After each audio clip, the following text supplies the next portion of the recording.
কম করবো, হয় না, ভুলে যাই। আবার ওই হাত পা নড়াচড়া শুরু হয়, আবার জোরে কথা বলা। তোমাকে ঘৃণা করতে এখানে আসিনি। তোমাকে ঘৃণা করবো কেন বলো? তুমি হচ্ছ সে যে নিজে কষ্ট করে আমার কথা শুনতে আসছো। এই যুগে কে কার কথা শুনে বলো? তোমাকে আমি কেন ঘৃণা করব?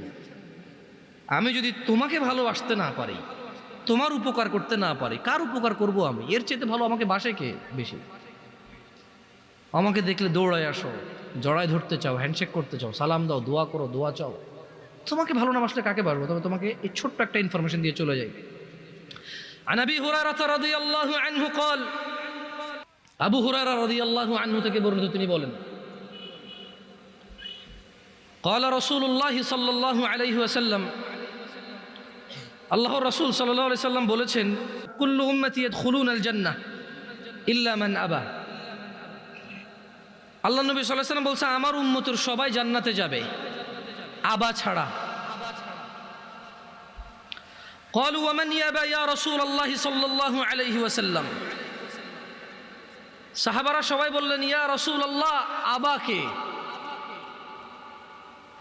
قال, তিনি সাল্লাল্লাহু আলাইহি সাল্লাম বললেন, মান আতাআনি, যে আমার অনুগত্য করে, দাখালাল জান্নাহ, সে জান্নাতে যাবে। ওয়া মান আসানি, যে আমাকে আমার অবাধ্য হয়, ফাকাদে আবা, সে হচ্ছে আবা। আচ্ছা বলেন তো, আল্লাহ নবী বলছে কতজন জান্নাতে যাবে? দেখছেন, দু চারজন ছাড়া আপনাকে বলতে পারেন না। আপনারা মনে করছেন এখানে আমি এসে গান গাবো না? আরে গাছে সিনলো, মাছে সিনলো, সিনলো বনের হরিণে, আমরা নবীর উম্মত হইয়া নবী জানরে চিনলাম না। আপনারা ভাবছেন এগুলো বলবো এসে না? সুবহানাল্লাহি ওয়া বিহামদিহি, সুবহানাল্লাহিল আযীম। আরে লা ইলাহা ইল্লাল্লাহ, ইয়া সালাম। এতক্ষণ হরে যাই না বলছে কে?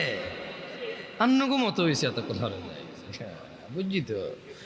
ইয়ো আঙ্গবাড়ি না আঙ্গুল করে, আন্নগো নোয়াখালী, আন্নগো বিয়া শাদি হোলা মাইয়া হাদি মাদি ব্যাগাই বুঝি।